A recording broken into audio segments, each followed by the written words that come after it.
Olá pessoal, tudo bem? Aqui é o professor Jonas e agora vou dar uma aula sobre Aristóteles, tá? Então vamos lá. Aristóteles é, sem dúvida alguma, um dos maiores pensadores, se não for o maior, né? Vocês que são meus alunos sabem o tanto que eu gosto de Aristóteles, né? Para mim é o maior de todos. E aqui eu vou dividir a aula dele, tá? Então aqui eu vou fazer uma introdução e falar sobre a lógica aristotélica, tá bom? Aristóteles é, sem dúvida alguma, o pensador que vai sistematizar tudo aquilo que nós acreditamos fazer parte do pensamento ocidental, tá? A ideia de um homem racional, científico, que busca desvendar o mundo, tem por trás Aristóteles, tá? Ele viveu, ele é um macedônio, então ele não é grego, tá? E ele vai se aproveitar do domínio macedônico sobre a Grécia. Inclusive, ele é professor de Alexandre o Grande, tá? A família do Aristóteles eram médicos da família real macedônica e ele foi professor do Alexandre o Grande até que ele resolve ir para Atenas para ser aluno de Platão, tá? E como aluno de Platão, ele foi muito exaltado pelo seu professor, que o chamava de gênio ambulante, tá? E mas aí que tá. Ele vai muito além da teoria do Platão, inclusive ele vai criticar muitas coisas que o Platão afirmava, né? Há uma há uma ideia de que o Platão acreditava muito na questão do mundo sensível e mundo inteligível. E para ele, todo conhecimento se encontrava no mundo inteligível. Então, Platão está preocupado, dentro da teoria do conhecimento, com uma causa metafísica. Tá? Já Aristóteles, ele vai criticar esse dualismo platônico. Para Aristóteles, embora ele acredite que há três mundos, tá? Para ele existe o mundo divino, o mundo terrestre e o mundo celeste, tá? Mas mesmo pensando nisso, ele vai falar que cabe a nós nos concentrarmos no mundo terrestre, que é o nosso mundo. Então, por isso que ele é conhecido como filósofo do mundo sensível, porque mesmo ele pensando em um mundo metafísico, que é o mundo divino, ele em nenhum momento vai falar que todas as nossas atenções têm que ser voltadas para esse mundo. Ao contrário, ele vai pensar o nosso mundo e dentro do nosso mundo ele vai criar toda a sua teoria, pelo menos a base daquilo que ficou para nós, tá? É lógico que eu vou falar sobre a metafísica de Aristóteles, do mundo divino, no próximo vídeo, mas vocês precisam ver aí, ó, essa imagem aí, ó. Isso aí é o centro de um quadro de Rafael lá no Renascimento, chama a Escola de Atenas, e à esquerda vocês têm ali Platão com a sua barba branca e à direita vocês têm Aristóteles, tá? Platão aponta para o céu, ou seja, Platão está apontando para o mundo inteligível, para o mundo metafísico, que é a sua grande preocupação. Já Aristóteles está apontando para baixo. Por quê, gente? Porque ele se preocupa em desvendar os segredos do nosso mundo, embora ele não negue que haja um mundo metafísico. Tomem cuidado com isto. Eu ouço muito de alunos falar, então quer dizer que ele é o filósofo do nosso mundo, então ele é empírico. Não, pelo amor de Deus, não fale isso. O Aristóteles Primeiro, o empirismo é uma corrente lá do século XVII na Grã-Bretanha, né? Começa aí.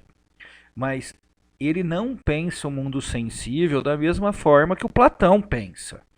Ele poderia ser um empírico se ele pensasse como Platão, mas ele pensa de forma diferente. Então, para ele, há 11 tipos diferentes de conhecimento. E a forma mais eficaz de se chegar ao conhecimento é a racionalidade. Para Aristóteles, o homem, eu vou dizer isso depois, o homem tem como sua essência uma plenitude racional. Então ele não nega a razão. Então ele jamais seria um empírico, pelo amor de Deus. Sim, ele pensa no conhecimento produtivo, que é a arte, no conhecimento prático, que é a ética e a política. Sim, ele pensa. Mas daí você enquadrá-lo como empírico é de um erro sem tamanho, tá? Por favor, não pode enquadrar Aristóteles como empírico. Ele pensa várias formas de conhecimento, ele é muito complexo para entrar dentro dessa dicotomia empírico-racional. Ele valoriza a razão, ele acredita que a contemplação racional faz parte da essência do homem, mas para ele o conhecimento pode se dar de muitas formas. Então esse conhecimento pode ser teórico, aí dentro do conhecimento teórico há a teoria sobre o nosso mundo, que vão ser as ciências. Lembrando que essa ciência segue o método aristotélico dedutivo. A ciência moderna trabalha com o método indutivo, tá? Que é o experimento, que é o método experimental. Então Aristóteles não trabalha com o método experimental, ele trabalha com a observação e a dedução a partir de raciocínios lógicos, tá?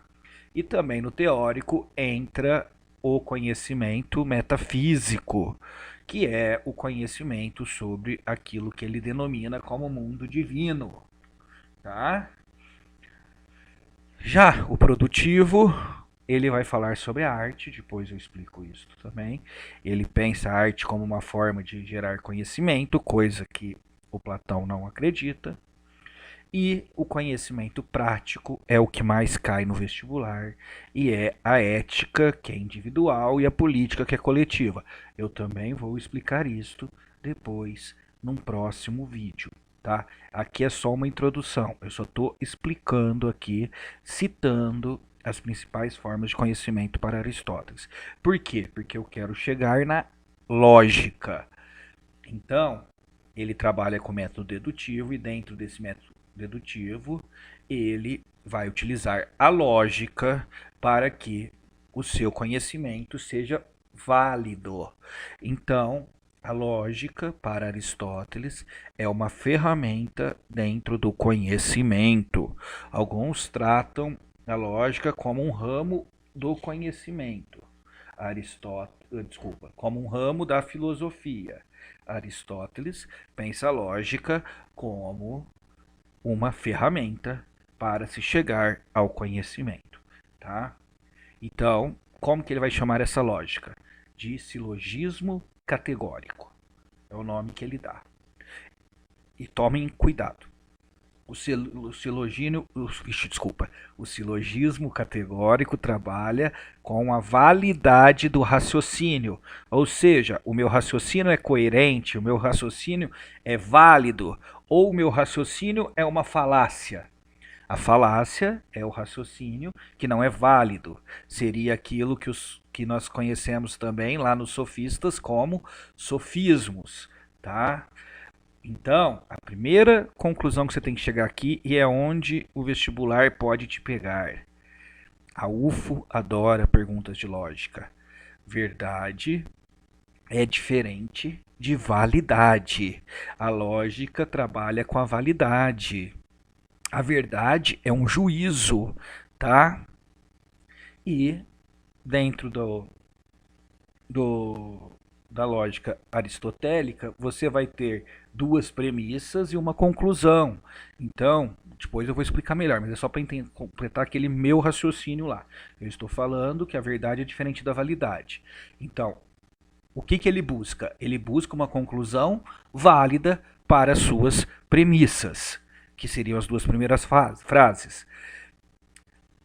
A verdade é um juízo, e o juízo está nas premissas. Então, por exemplo, você pode ver se todos os homens são mortais, se isso é verdadeiro ou se é uma mentira. Sócrates é um homem, você pode julgar isso como uma verdade ou uma mentira.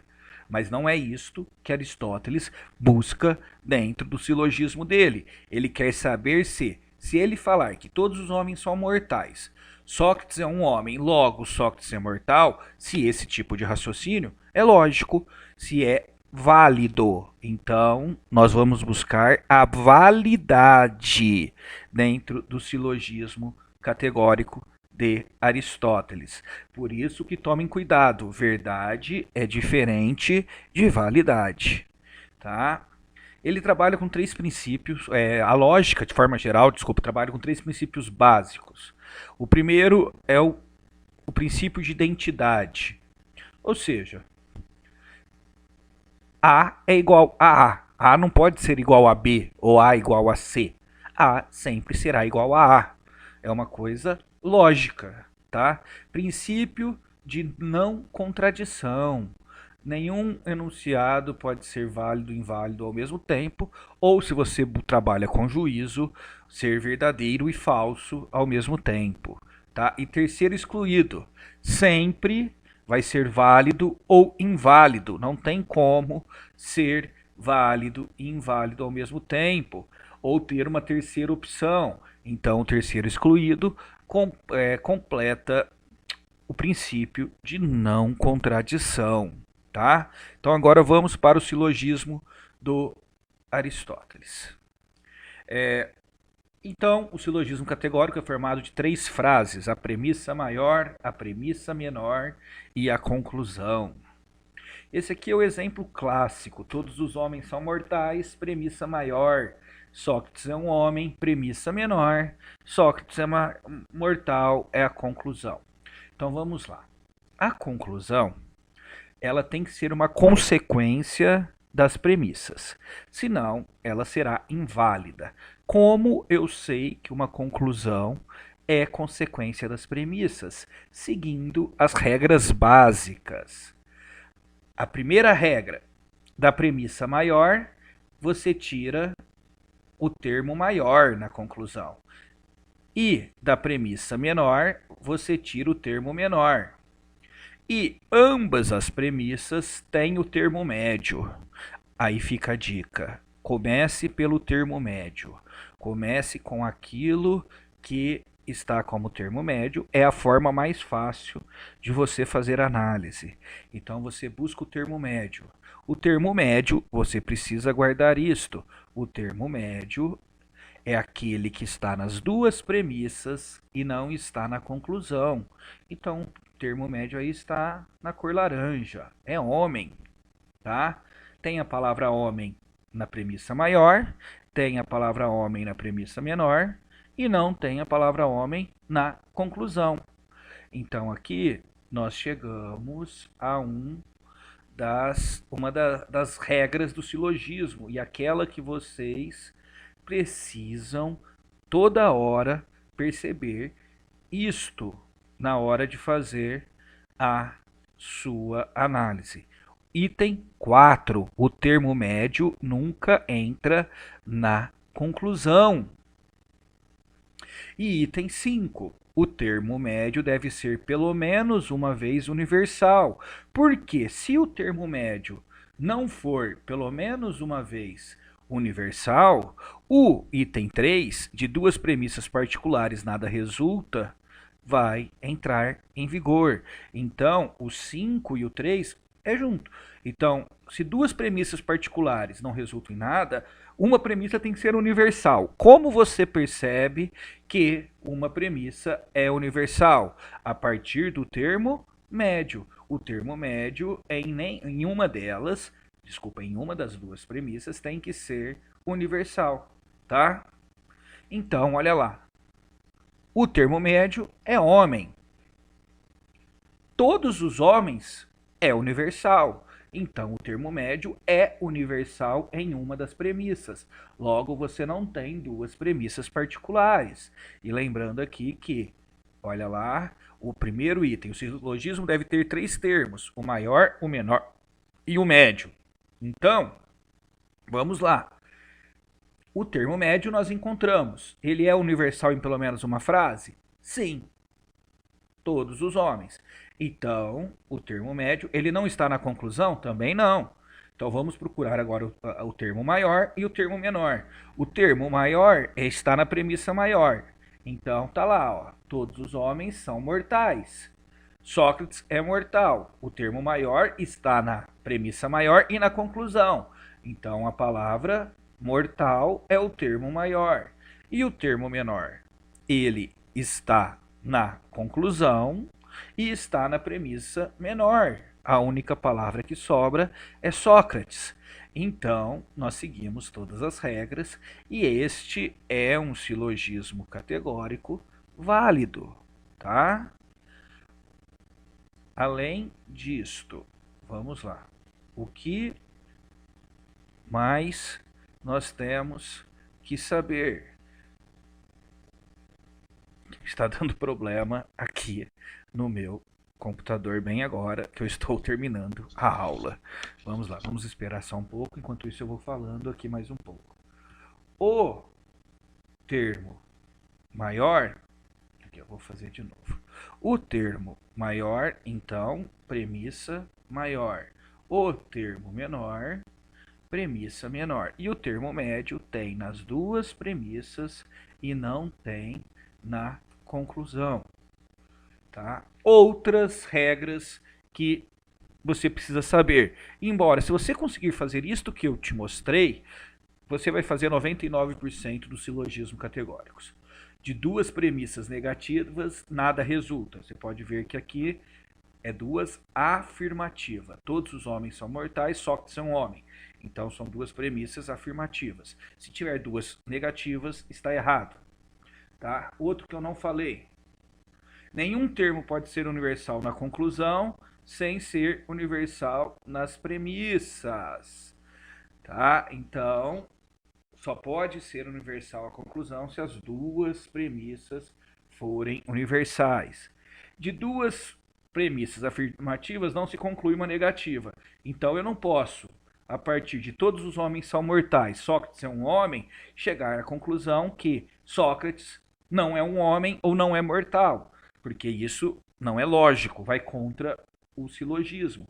Então, se temos duas premissas, tá, afirmativas, a conclusão nunca pode ser negativa. Agora, a conclusão vai sempre seguir a premissa mais fraca, ou seja, ela sempre que tiver uma premissa negativa, a conclusão tem que ser negativa. Sempre que tem uma premissa particular, a conclusão tem que ser particular. Nesse caso aqui, por exemplo, Sócrates é mortal, é uma conclusão particular, tá? Eu espero que tenham entendido. Então vamos fazer outros exemplos. Vamos ver aqui algumas falácias, tá? Todos os cães são mamíferos, todos os gatos são mamíferos, logo todos os gatos são cães. O aluno olha para mim e fala: é falso a conclusão. Mas nós não estamos trabalhando com se é falso ou verdadeiro, até mesmo porque as premissas são verdadeiras, né? O importante aqui é ver se é válido ou inválido. Nesse caso, é inválido. Sabe por que é inválido? Vamos lá. Vamos fazer... Então, se é inválido é uma falácia, né, gente? Então, vamos fazer lá o teste, ó. Qual seria o termo médio? O termo médio seria mamíferos, certo? Está nos dois e não está na conclusão. Cães seria o termo maior e gatos o termo menor. O termo médio é o que liga as premissas à conclusão. O termo médio, nesse caso aqui, não está ligando as premissas à conclusão. Por quê? Porque são dois termos médios particulares.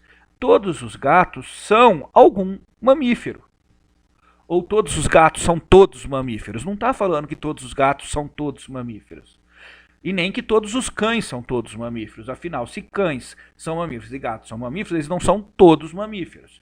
Então, você não tem um termo médio universal. São dois termos médios particulares. E olha lá, de duas premissas particulares, nada resulta.